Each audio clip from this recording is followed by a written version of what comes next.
नमस्कार मित्रांनो, welcome back to our channel. तर आज बघूया आपण मार्केटमध्ये ह्या वीकमध्ये आपण काय करणार आहोत त्याचं आपण प्लॅनिंग करतोय. ठीक आहे. तर आता वीकली टाईम फ्रेम मी ओपन केली आहे. तर हा निफ्टीचा चार्ट आहे. तर ह्याच्यामध्ये ही सेम साइज कॅन्डल बनली आहे. ठीक आहे. लास्ट टाईम पण इथे एक सेम साइज कॅन्डल बनलेली आहे आणि त्यानंतर कंटिन्यूएशन मिळालं. सो इथे एक कंटिन्यूएशन मिळण्याचे चान्सेस आहेत. एक बुलिशला किंवा अदरवाईज मग एक आता बेरिशला बनण्याचं कुठं काही लोकेशन दिसेना झालंय. ठीक आहे. तर बुलिशचाच कुठेतरी वीकली टाईम फ्रेमनुसार बुलिश दिसते मार्केट. म्हणजे वीकली टाईम फ्रेम कन्सिडर करत असताना मूव्हमेंट शुक्रवारी पण येऊ शकते. म्हणजे 4 दिवस जरी मूव्हमेंट नाही आली, तरी शुक्रवारी कॅन्डल क्लोज करण्यासाठी शुक्रवारी मूव्हमेंट येऊ शकते. ठीक आहे. तर हा वीकली टाईम फ्रेमनुसार प्लॅन आहे. वीकली टाईम फ्रेमनुसार जर बघितलं आपण, तर हा हाय आणि हा लो हा महत्त्वाचा आहे. हा जर लो ब्रेक झाला तर बेरिश आहे. हा हाय ब्रेक झाला तर बुलिश आहे. ठीक आहे. म्हणजे डे हाय म्हणजे वीकली हाय महत्त्वाचे आता ह्या आठवड्यामध्ये. ठीक आहे. तर हा झाला वीकली टाईम फ्रेमनुसार. त्यानंतर डेली टाईम फ्रेमनुसार जर बघितलं आपण, तर डेली टाईम फ्रेमनुसार आपल्याला पुल बॅक आहे. वीकली टाईम फ्रेममध्ये आपण कॅल्क्युलेशन करत असताना वीकमध्ये तो म्हणजे वीक क्लोज कधी होतो? शुक्रवारी होतो, बरोबर का? मग पर्यंत हा मूव्ह येऊ शकतो.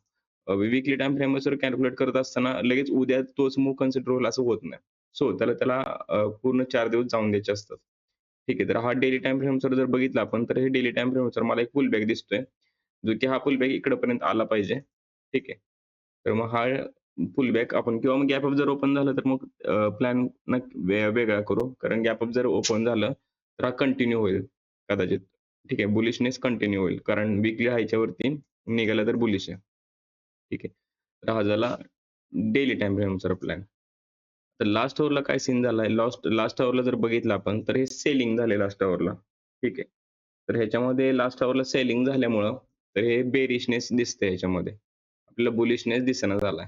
ठीक आहे. तर आपण हे सपोर्ट रेझिस्टन्स ऑन केले. तर आता ह्याच्यामध्ये जर आपण बघितलं, तर हा जो हाय आहे ना, तर ह्याचा मी मार्क करतो. ह्याला कलर जरा वेगळा देतो. ठीक आहे. हा पिंक कलर देतो. तर ह्या हायच्या वरती आपल्याला बुलिशला जायचं आहे. ठीक आहे.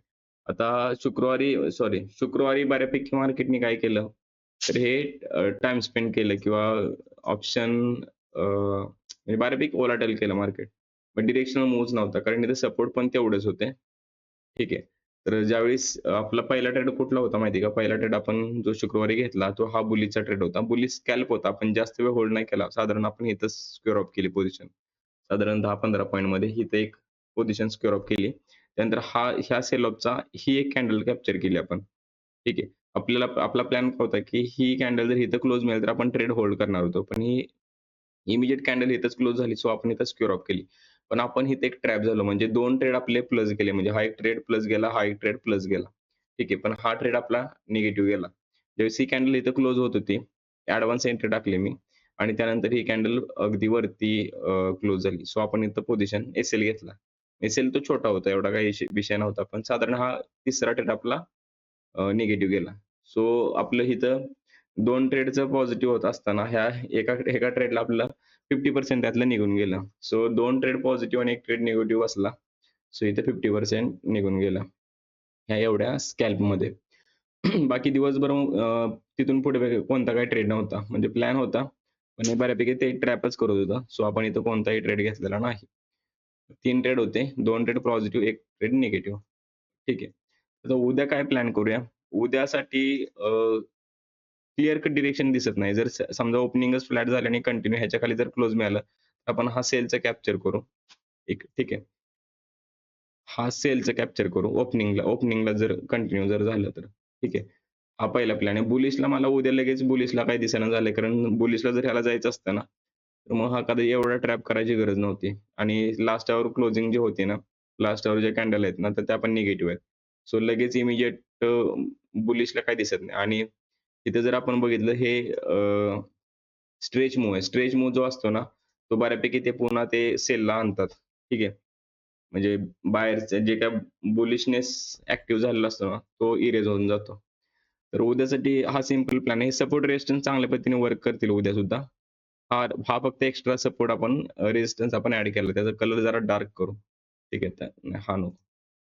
हा डार्क करू. म्हणजे पूर्ण रेड होऊन जाईल. हा रेझिस्टन्स ह्याच्यावरती आपल्याला बुलिश राहायचं आहे. ह्याच्यावरती आपल्याला सिंपल टार्गेट हे 22,768 आहे. ठीक आहे.